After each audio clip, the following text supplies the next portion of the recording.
کو چې د پاکستان په سیاست کې چې په دې نورو پارټیانو کې سره د سختیانو سره وایي لکه په بلو کې شعر رواني زیاده نن به په فلسطین سره چې کوم ظلم روان دی دا ظلم به ممنوع نن معلومه ده د دې خلاف یوازې مسلمان فتاوی اسلامي ممالک نه غیر اسلامي چې کوم ممالک دي هغه به نن د اسرائیلو خلاف راوتي وو خو نن هغه کس چا کې چې غیرت دی چې کوم د خپل بچي لپاره نه د مسلمان لپاره لګیا دی د اسلام لپاره لګیا دی نن هغه د جیل ښکار دی ولې ښکار دی ځکه نن د جیل ښکار دی چې امریکې ته پته وه چې کله دا کیمپ شروع کېدو د اسرائیلو خلاف د امریکې پلانینګ زما ستا د ورځو او د 15 ورځو پلانینګ وي د هغو پلانینګ د سبا پلانینګ وي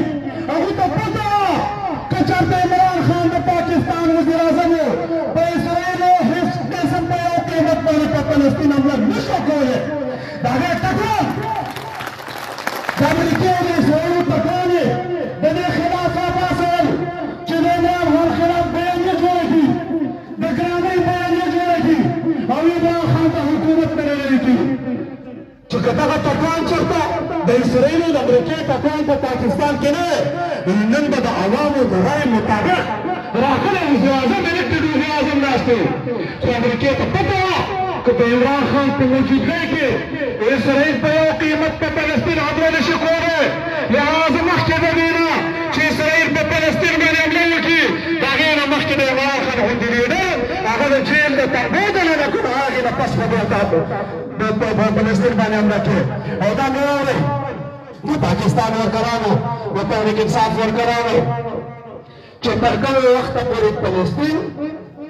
هغه د اسرائیلو په مکمل قبضه کې نه راغلی زموږ چې کومې مشرق وسطا دغه برباد شوي دي تر هغه ټیمه پورې د عمران خان د خلاصېدل ډېر زیات مشکل دي خو دا مشکلاتو لپاره به د پاکستان تحریک انصاف ورکړي قربانۍ ورکوي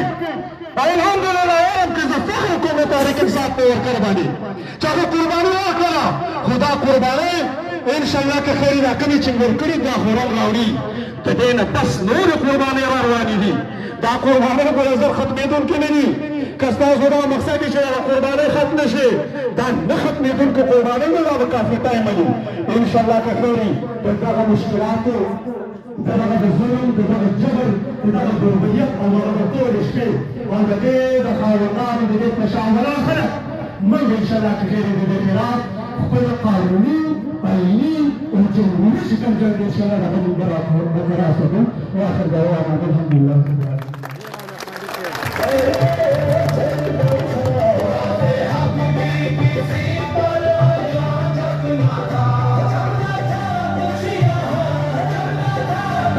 شکریہ حافظ رحیم شاہ زه د مصر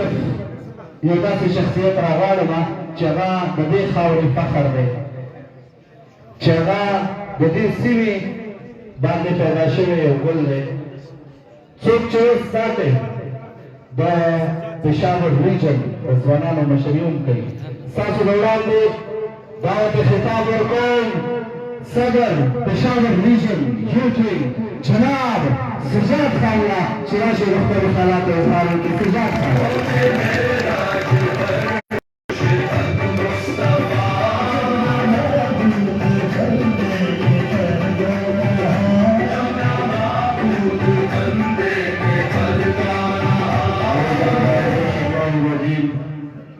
بسم الله الرحمن الرحيم إياك نعبد وإياك نستعين